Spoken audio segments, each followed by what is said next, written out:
This morning, the level of apprehension is very high indeed, because on the deck, Ed has prescribed 4 times 5 minutes at 110 to 120% of FTP, i.e. 330 to 360 watts. And as everybody knows, the 5-minute effort is probably the most disgusting of all. Anyway, time for the cherry aminos. Nice generous scoop. A scoop of the TNT coffee, 157 milligrams of caffeine in that. I'm probably also going to have a full fat Coke because I think these 5-minute efforts are particularly hard and demanding on the muscle glycogen there. Well, the process of remediating the lower body continues, albeit it's been at a much slower pace than I'd hoped, because I think it's taking a little longer here for the stabilising muscles to strengthen. I am going to have a very tentative go at some single leg Romanian deadlifts just to see where we are on that. But also I've been waiting still for the delivery of the kettlebell and the weights to go on this trap bar. I think they're going to be shipped today according to the company, Platinum Supplements, and I'm kind of hopeful they're going to arrive, but obviously weights are quite scarce at the moment. Anyway, back to the trap bar. I have demonstrated how to use this in a couple of different gyms in previous vlogs, and I personally love the trap bar. This is one that I bought for my own use several years ago because the gym near our flat doesn't have a trap bar, and I think this is one of the best movements and biggest bang for your buck movements you can get. You are here in the trap bar where you're right over the centre of the bar. The centre of the bar runs right through the middle of your body, and that means you're not being dragged forward by it during the weight. And also you've got these handles. You can flip the bar over and not use the handles, but the handles raise the bar up off the ground, and again that reduces the range of motion and puts you in a slightly better position. And if you lack flexibility, it allows you to get your back into a nice straight locked position, upright chest, shoulders back, and then as the flexibility improves you can gradually reduce the weight a little bit, flip the bar over and increase the range of motion. So hoping to get some weights to put onto this, but I thought I'd demonstrate the movement with the bars up because obviously there's no weights to lift it off the ground, and see where the flexibility is with both feet planted firmly on the floor. You can see how I'm trying to kind of get the chest up, keep the knees out over the toes, shoulders back, lats retracted.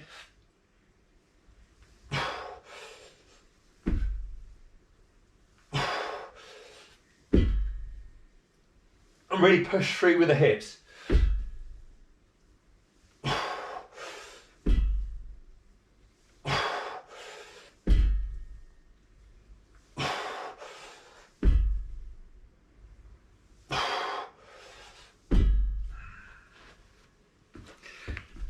And I look back at the replay, but I think the back was nice and straight there. And so this is a movement I'm definitely going to reintroduce as soon as the plates arrive. But that actually felt really nice with just the bar. You can just focus on the mind-muscle connection, in particular the hamstrings and the glutes. And the other reason this is a really good movement for cyclists is because whilst it does work the hamstrings, the glutes and the core, it's also quite quad dominant as well. You get a much better feel through the quads than you do on a conventional deadlift. And so you can create different movements to really emphasize almost a squat style impact on the quad muscles. Very, very good all in all. I'll do a few more of these and I'm going to do some single leg Romanian deadlifts. Time for the 4th set of 5.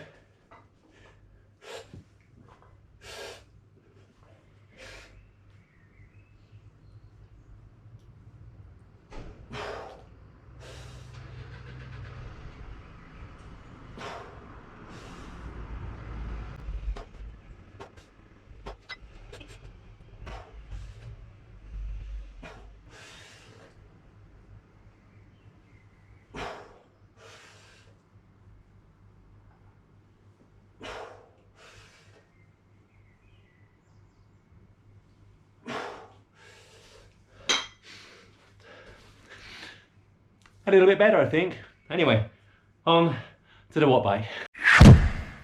Well, I'm just consuming my full fat Coca-Cola. en route to Fox Hill, courtesy of Zwift. And of course, Ed is asking me to go to a very dark place indeed regarding the 4 times 5 minutes. Therefore, I felt it appropriate to ask for support from none other than People's Choice, Mr. Chris Pritchard, to preside over the training. And very kindly, Chris has also offered to look after the spare GoPro battery. I am finding that on the GoPro 8, battery life is impaired. It's not always progress. Anyway, I'm going to finish this, warm up properly, then hit the efforts. Now obviously the single leg Romanian deadlifts have warmed up the glutes and the hamstrings a bit. However, I do find that for whatever reason, if I'm looking to kind of have a nice fluid pedaling technique when seated, sometimes it's better to do a few low cadence out the saddle drills ahead of the seated efforts. So Fox Hill here is providing a nice little environment for that. And I'm just remembering or reminding myself here that the gradient's a bit higher at the beginning, then it flattens off a bit, and I think it steepens up again. Anyway, I'll report back in a second. 16, gonna go on 17.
Not pleasant.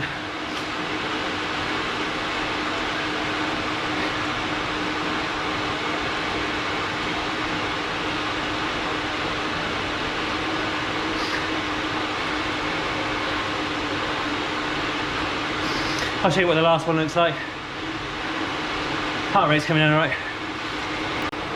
10 seconds away from the 4th and final 5-minute effort. I've been in the power range for the rest of them. Here we go, any second now. Now.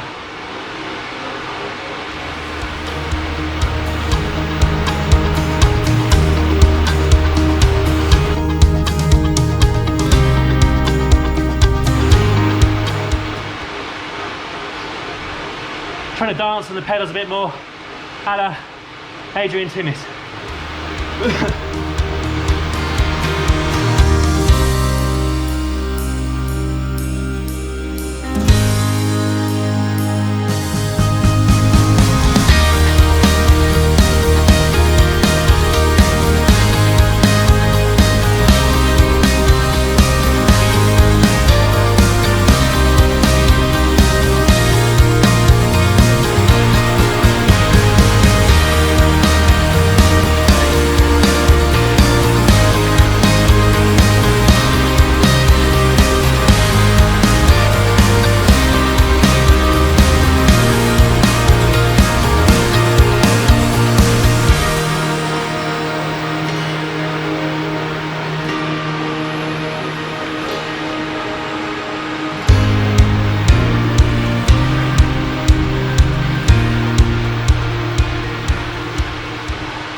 I'll report back on the power shortly.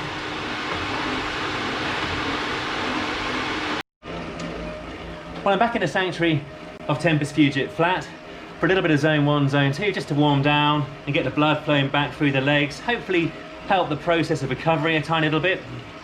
And Chris and I have both looked through Training Peaks and analysed the data, and Chris has cast a very critical eye over it and advises that he is reasonably happy with the efforts. The first was 352 watts, the next two were 330 watts, and the final was 342 watts. So that's pretty decent 5-minute power for me. And of course, unlike the Gorby, there is only the 4 sets of 5-minute efforts there rather than the 5. So you can put just a little bit more effort into each one of them. Time for a little bit of post-ride nutrition and recovery.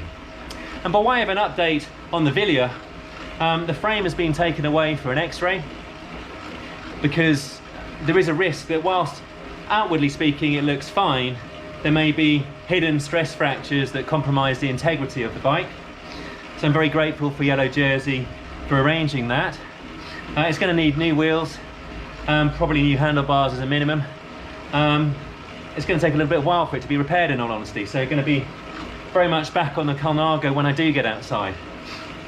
I'm hoping to have a little crack at a ride outdoors over the weekend when hopefully very early in the morning the roads will be quiet once again. It is simply too busy to go out, even at 6 AM in the morning, certainly for me at the moment in London.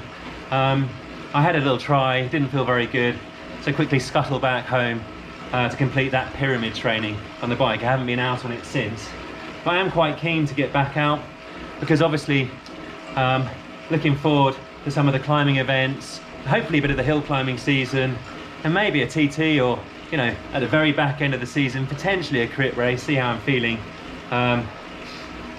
in the early autumn stroke winter. I've got to say, the crash has really knocked quite a bit of the confidence out of me.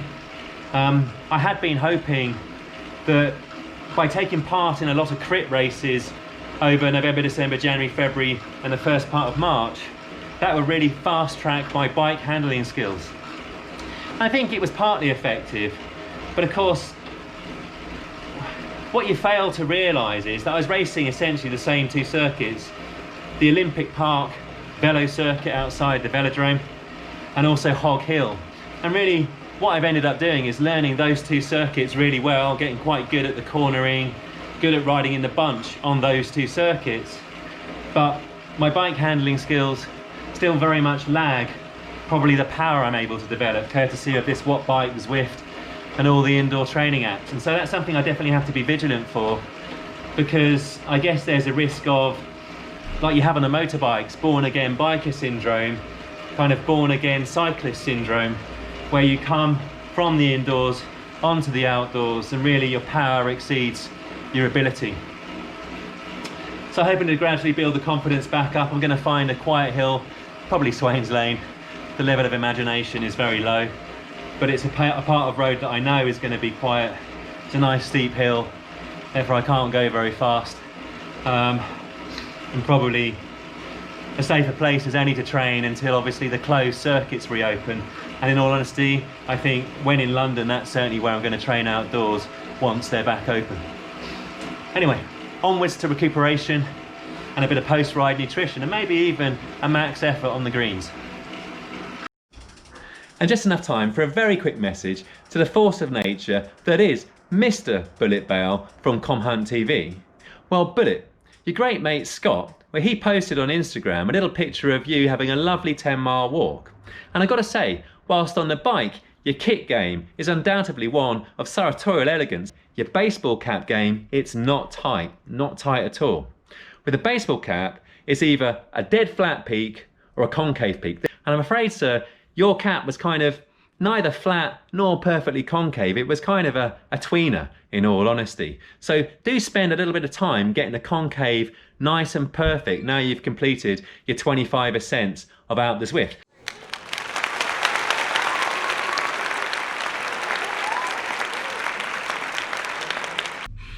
My favourite, Jane's vegetable curry, cauliflower, broccoli, onion, on rice, loads of really good quality carbohydrates, vitamins and fibre. perfection. And for a cheeky little dessert, don't normally have dessert, but here's orange almond cake. And this is completely flourless. It's a Tom Kerridge recipe comprising just oranges, sugar, ground almonds and eggs. Really, really moist, very, very tasty. Probably one of my favourites.